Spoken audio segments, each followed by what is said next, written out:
A very good Monday to you, South Africa. This is the South African Morning. Now, we have seen a spike in the number of cash-in-transit heists. Now, almost 250 robberies have been recorded since the month of January. But just this past weekend, the N12 in Johannesburg was closed off after a cash van was blown up. The Gauteng Premier Panyaza Lesufi is calling for a transition to a cashless society, and this in a bid to stop the madness, he says. He joins us for more. A very good morning to you, Premier Lesufi. Good to have you with us on the SA Morning today. Now, I was reflecting back, Premier, to your inaugural speech earlier on in the year. And here's what you said. You said, "Today, let's openly admit that our province is home to heartless and merciless criminals. They do as they wish. If this situation is left unattended, it will be the end of us." So very early on in your premiership, you acknowledged and you flagged the issue of crime as one that is a problem for the province and one that you are going to be tackling head on. Your reaction, Premier, to the spate of the cash-in-transits that we're finding specifically in Gauteng, which is really one of the hotspots? Thank you so much, Tam. I'm glad that you started there to quote our State of the Province address, because we've migrated, we've moved with speed. We have acknowledged that to fight crime in Gauteng, a motor vehicle is at the center of every criminal activity. Even the cash heist that happened over the weekend, the cars were hijacked and the number plates are wrong. So in our integrated anti-crime strategy, we've identified the motor vehicle as an area of intervention, and we are proud now. From the 1st of November, there is a clear intention that we're introducing new number plates in Gauteng that are tamper-proof, and those number plates are installed with technology that can assist us to track and also can ensure that our vehicles are not taken over to our neighboring countries outside South Africa. So that was the first part. I'm glad that the Department of Transport have concluded that. The second part, obviously, is what you call e-policy. We've concluded a process of ensuring that we install CCTVs across all strategic streets, areas, and public spaces in Gauteng. Even though the process is still slow, our intention is to have almost 18,000 cameras across province. We're moving at a snail pace. We're at 144. But we are also taking cameras that are either controlled by other government institutions like Sanral on our freeways, and cameras that are owned by municipalities or private business. So we are on the high with that one. The third one is to have an aerial view. When we have already donated 2 helicopters as the Gauteng government with the police. We're in the process of procuring 4 additional ones so that each and every region can have a standby helicopter that can go up in the sky immediately when this kind of things are happening.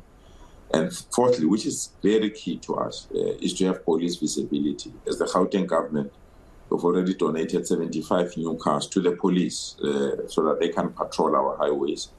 And we've also donated 14 mobile police stations where areas are not policed. We've also given police, or we're in the process of handing over 180 drones so that they can utilize that kind of technology when this kind of things happen. We are putting up an integrated command center where all these resources can be coordinated. We are quite aware. We've released 6,000 young people that are patrolling our streets in all the townships, informal settlement and hostels. So we've invested a lot since that statement was made, Tammy. And we really believe if we can eliminate cash, you can visit any country. You don't even know their currency because you're utilizing your business, you're utilizing your card, credit card, and other things to make payment. We've made inroads in speaking to 3 critical sectors: the hospitality sector, which thus far they've cooperated with us. You book a hotel in our province, for example, you will see a sign that this hotel is a cashless environment.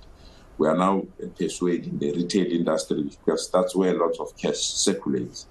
Of all the 18, almost 7 have agreed with us that will start to put system to ensure that people can use their phones, they use their cards and other methods to pay, so that we can eliminate or minimize cash. The other industry where we are still struggling is the transport industry.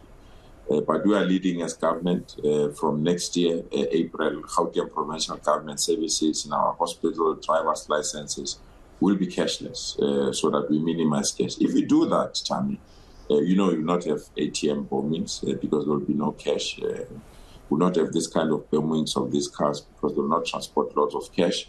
And we'll also not have business robberies. If you check our crime stats, those are the areas that contribute to our high crime stats and the areas that lead to people being mugged and other related matters. We don't say we've got all the answers, but we are saying we will contribute our ideas, and we've already started to work on those things because policing is a national government competency. We are just providing the necessary support to supplement the work of the police.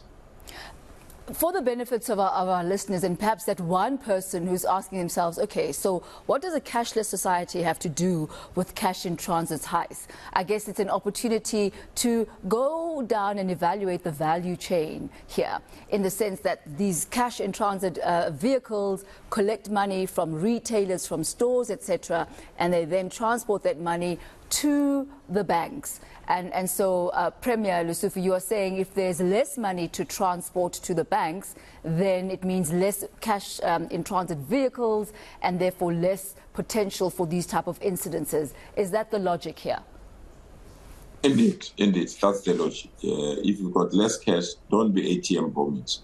If you've got less cash, you're not going to have this cash in transit bombings. If you've got less cash, you're not going to have business robberies. You've got less cash, people are not going to be attacked in their houses or kidnapped, because now we are seeing a new trend where people are kidnapped and large amount of monies have been asked by these criminals. So we really believe migrating to a cashless society is the future. We never thought we live in an era where a checkbook will be history. Today, all banks have issued a communique. They no longer take a check. And when checkbook was found, it was a revolutionary thing. Stone Age didn't end because we ran out of stones. Stone Age ended because there were new innovative methods to improve our lives. And we really believe to migrate to cashless, especially in a province like Gauteng, where we've got the necessary technological backup, where our fiber network is strong, and we have lots and lots of free Wi-Fi spots and many other things. And our investment there can necessitate or compel us to move to a cashless society. And we really believe that's the future that we need to embrace, and embrace as quickly as possible. Earlier on, Premier, you highlighted a number of interventions that you've put in place, including CCTVs, the tamper-proof number plates that are coming up. You also mentioned Panyaza, the 6,000 crime prevention wardens that you have created. And a couple of weeks ago, it must be a week or two ago, if not more, we spoke to Mark Hayward of the Daily Maverick, and he was saying that Panyaza, these crime wardens that have been put together, are actually constituted unlawfully, because what they're doing is they are forming almost like a parallel law enforcement order, that there have been reports of assault by citizens, and that they also have not been adequately trained. What is your response to both of that? First and foremost, the fact that they are unlawfully constituted, a second arm of criminal law enforcement, and the second, that they haven't been adequately trained for the job. But we differ with those that believe that we have established something that is unlawful. The police warden are still in training. We've submitted our documents to the authorizing institution, which is the Department of Justice, that immediately when they conclude their training, they should be given the necessary authorization to operate. And we're in discussion, and as soon as we conclude that aspect, we will be in a position to know whether we can operate legally. At this present moment, in training. Are you saying, though, Premier, that they are operating, yet they are still in training, and that they haven't actually been issued with the requisite legal permission to operate? You can't be a doctor before you are trained. You must be trained and supervised. And that's what we're doing here. You can't be a nurse without being supervised when you're doing your practicals. Like as if they're doing practicals. They're not a standalone. They're under the supervision of the police. They're under supervision of our traffic police. They're also under supervision of some municipal police. They work through that. They're still in training. And that's the reason why we are disputing the element of those that think that they're doing as they wish or they're doing their own work. But second, which is very important, we've submitted all the relevant documents. We are meeting with the relevant institutions that are going to guide us how to move forward. As soon as they conclude their training and as soon as they are authorized and given the necessary permission, and we don't think there will be a problem because this president, Western Cape, has the same setup in the Western Cape. They've got a setup that is outside the police, similar. And our institution was trained by the same traffic corps, trained by some law enforcement agencies. So there's no crisis there. It's just that when you introduce a new idea, people want to shoot it down. People want not to be accommodated purely because crime is not affecting. You go to the townships, who's policing our communities there? You go to the suburbs, you've got lots and lots of private companies that are policing. No one asked them whether they're properly trained, properly recognized. You had commandos in the farms. Last week, 4 people were shot dead by these commandos. No one asked them, where do they take the firepower? Are they authorized? Can they do this kind of work? We must be consistent when we want to criticize law enforcement agencies. We are not above the law. We're not going to operate above the law. What we will do, we will ensure that we support our communities and ensure that our people are safe. We can't surrender to criminals the way they are doing. You go to the townships, people are mugged, and their houses are broken into. People remove cell phones, all that sort of thing, television set. We are under the mercy of criminals, and we are putting system to push that through. Premier Lesufi, we thank you so much for your time this morning. Thank you. That's Premier Panyaza Lesufi on the various intervention measures that he has put in place in Gauteng to ensure that crime becomes a thing of the past. But I wonder, what do you think? Do you think that a cashless society, specifically in retail, is going to help diminish the number of cash-in-transit heists? You heard the Premier. His reasoning and his logic is if there's no money to be collected from retailers, then there's no money to be transported on the roads. Therefore, there are no targets for the heists to be able to go and target. Is that a workable solution, do you think? Because ultimately what they want is the money. So there is no money to transport, then they've got nothing to gain. Do go onto the various social media platforms. On X, we are at ENCA, and on Facebook, we are at ENCA News. And I'll be reading some of your comments a little bit later on this morning.